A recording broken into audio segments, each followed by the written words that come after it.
The reason I would have Damian Lillard is because of what you mentioned at first, which is this overachievement as it feels once you lose CJ McCollum. And I have to look at that and say, this team has massively overperformed in comparison to our expectations, and the other one has underperformed.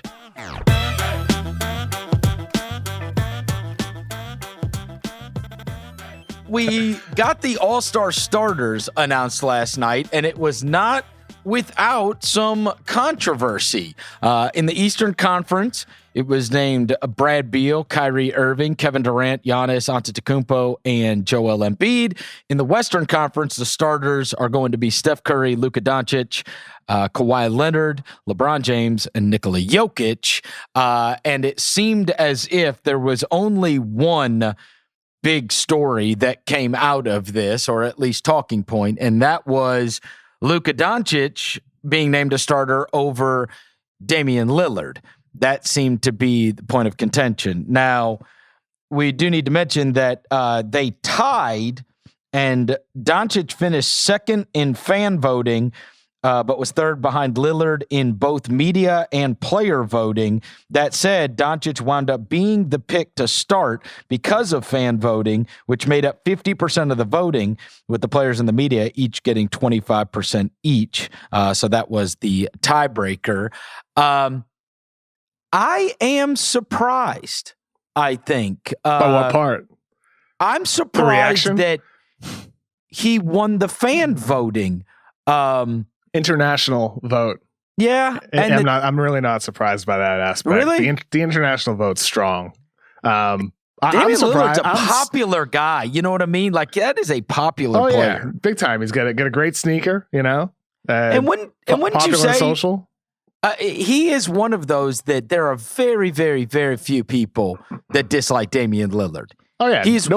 I don't think anybody dislikes Dame. Yeah, have you ever met anybody that was like, no. You know what? I hate that guy. Unless like you're a fan rooting against him in a playoff series or a big game, like nobody really hates Damian Lillard. Houston he's Rockets fans probably hate him. Yeah. Yes. Right. But regardless, like between Luka and Dame, what surprised me, Chris, was the fact that there was such a strong reaction. Like, to me, I wrote this on my column on Monday picking All-Stars. I feel like it's pretty much a coin flip between Luka and Dame. These guys are both having extraordinary individual seasons.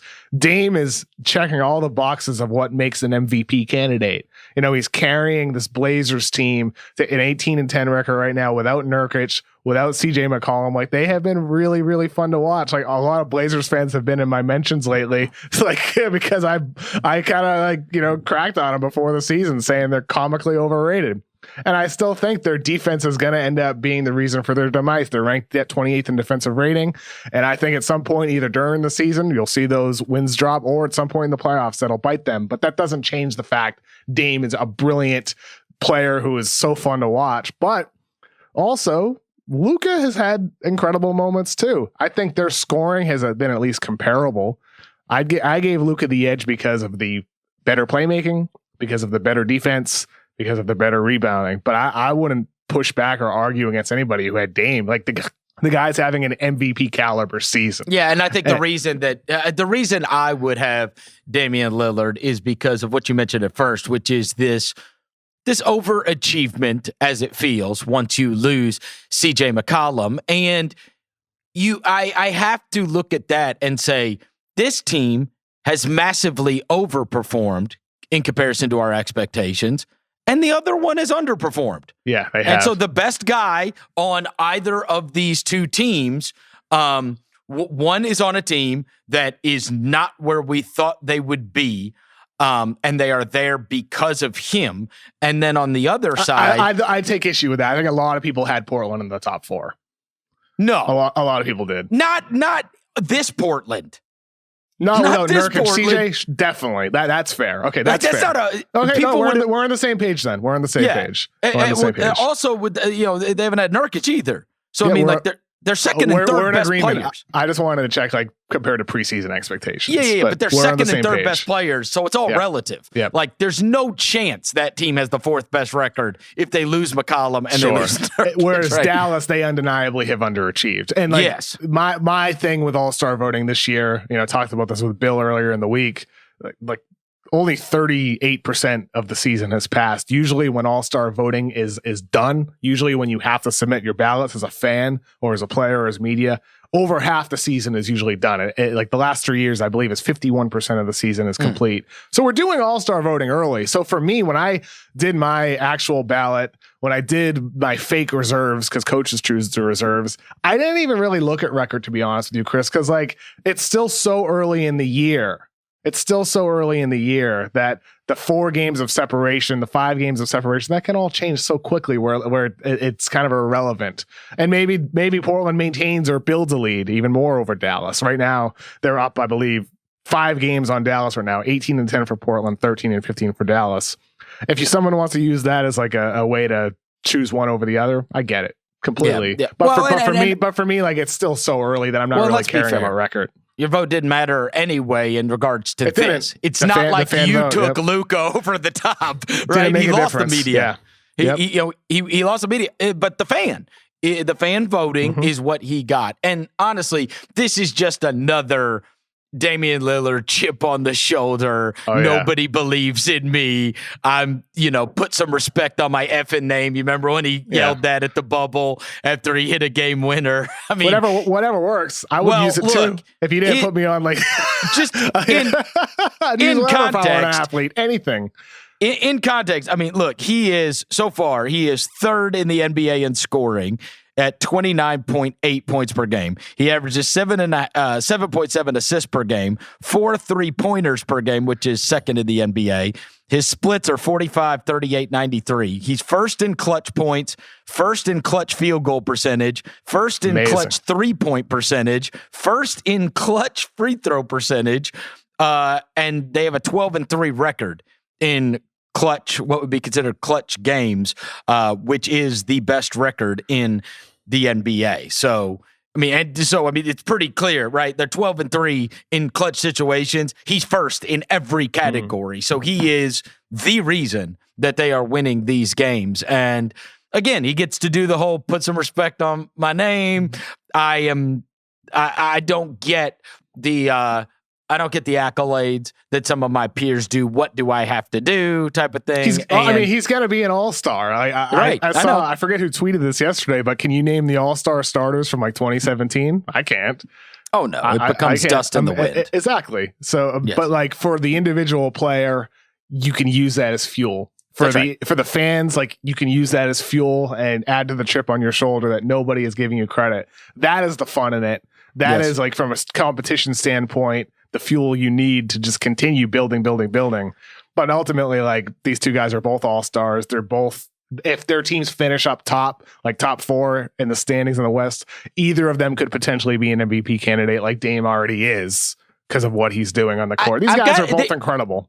Here's a weird thing about this, too, that I was thinking about last night is, and I thought this could happen last year during the playoffs against the Clippers, but instead the guy was out of his mind great. Luka, I mean. And I said, I wonder if this is when the resent starts. I wonder if this is when people start really poking holes. And I couldn't help but wonder last night as I was watching that unfold and I was watching people be, miffed that Damian Lillard wasn't an all-star starter, that if this was the moment where people, not universally, but that a lot of people turned on Luka, that all of a sudden now will be more apt to tear him down because he was given something, like it was always up. There's always the honeymoon, and then he's always proven himself over and over. But now he was given something that people feel, at least in some quarters, that he doesn't deserve. And that's when people start trying to poke holes. And, then now all of a sudden the spotlight shines even brighter. Because I will tell you, Kev, if it were reversed, nobody would have said a peep. That's the difference here, right? If it would have been Dame named an all-star starter, I don't think people would have been going crazy saying, how is Luka not an all-star starter? But now that Luka's in that spot, the spotlight gets brighter.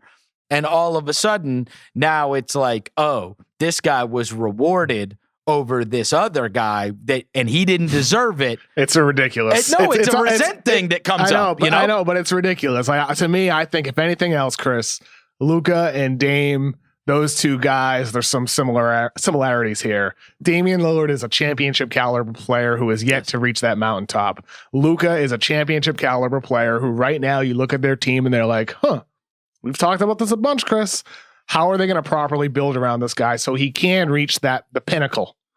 That's what I look at this the as. Other thing is this. But it's not on Dame that the Portland Trailblazers have never won a title. It's not on Luka. That's right. If the Dallas Mavericks don't reach expectations this season. Like, I think it's madness if people were to use something like this, the fan vote being a tiebreaker. The other thing is come on, it's ludicrous. There are it's a ludicrous. lot. Luka is one of those, to me, that is also universally beloved, right? Like, you don't unless honestly, like, what has he ever done to make somebody dislike People him? don't like the foul drawing. They're starting to, hear some chirping about that. Yelling at bitching at the refs is a thing, right? Yeah. That's a thing. But generally, he's pretty well liked. I mean, it's not like he's outspoken. He doesn't say anything. I bet at some point the time will come, and I think with the officials, with stuff like this, you're right. Like, at some point, people are going to turn on him and hate will build because he's that great of a player. And it happens to every great player who either underachieves or who fails in the postseason. Yeah, but he didn't. One moment, he's playing against a team with Kawhi and Paul George, and he put a team on his back. I'm not saying he failed, Chris. I'm not saying he failed. I'm saying if that time comes. Time comes, then that conversation starts to happen. That's when you have First Take saying Luka's a choker and all that. That's when everything happens. But we're not there yet. He had, if anything, the inverse. He elevated his status against that Clippers series. I predicted it. I said, look, this is all they've got to do is deal with this guy. Right? Yeah. And they've got these great perimeter defenders they can throw at him. Like, people are going to set this up because they did it with Donovan 2 years ago, where it was like, Donovan Mitchell's not that guy, right? He was trying his second year. He's trying to carry that team in the postseason. And he was like the guy that could create his own shot. And so he had the ball. And then when he didn't have good splits, people jumped him. And now, now, as time has gone on, we saw Donovan deliver in a massive way last year, and that kind of went away. But Luka did. I mean, he was, come on.